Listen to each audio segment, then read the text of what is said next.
जय माता दी दोस्तों, आज मैं आपको सुनाने जा रहा हूँ अहिल्या की कथा। प्रातःकाल जब राम और लक्ष्मण ऋषि विश्वामित्र के साथ मिथिलापुर के वन उपवन आदि देखने के लिए निकले तो उन्होंने एक उपवन में एक निर्जन स्थान देखा। राम बोले, भगवान, यह स्थान देखने में तो आश्रम जैसा दिखाई देता है, किंतु क्या कारण है कि यहाँ कोई ऋषि या मुनि दिखाई नहीं देते।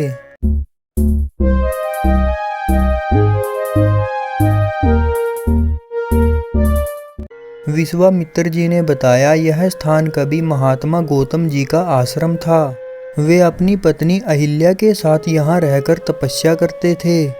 एक दिन जब गौतम ऋषि आश्रम के बाहर गए हुए थे तो उनकी अनुपस्थिति में इंद्र ने गौतम के वेश में आकर अहिल्या से प्रणय याचना की। यद्यपि अहिल्या ने इंद्र को पहचान लिया था तो भी यह विचार करके कि मैं इतनी सुंदर हूँ कि देवराज इंद्र स्वयं मुझसे प्रणय याचना कर रहे हैं, अपनी स्वीकृति दे दी। जब इंद्रदेव अपने लोक वापस लौट रहे थे तभी अपने आश्रम को वापस आते हुए गौतम ऋषि की दृष्टि इंद्र पर पड़ी, जो उन्हीं का वेश धारण किए हुए था। वे सब कुछ समझ गए और उन्होंने इंद्र को श्राप दे दिया। इसके बाद उन्होंने अपनी पत्नी को श्राप दिया कि हे दुराचारिणी, तू हजारों वर्षों तक केवल हवा पीकर कष्ट उठाती हुई यहाँ राख में पड़ी रहे।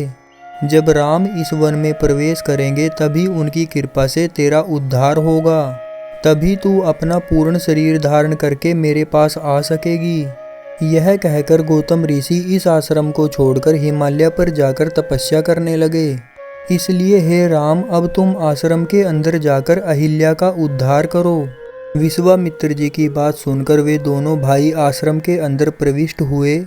वहां तपस्या में निरत अहिल्या कहीं दिखाई नहीं दे रही थी, केवल उसका तेज संपूर्ण वातावरण में व्याप्त हो रहा था।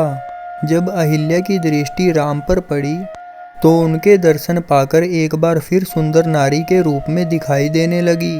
नारी रूप में अहिल्या को सम्मुख पाकर श्री राम और लक्ष्मण दोनों ने उनके चरण स्पर्श किए। उससे उचित आदर सत्कार ग्रहण कर वे मुनिराज के साथ वापिस मिथिलापुरी को लौट आए। तो भक्तों, ये थी माता अहिल्या की कथा। आपको कैसी लगी प्लीज़ लाइक, शेयर और कमेंट करके ज़रूर बताना। और हाँ दोस्तों, मेरी आने वाली कहानियों को सुनने के लिए चैनल को सब्सक्राइब करना और बेल आइकन को प्रेस करना ना भूलना। जय माता दी, जय श्री राम।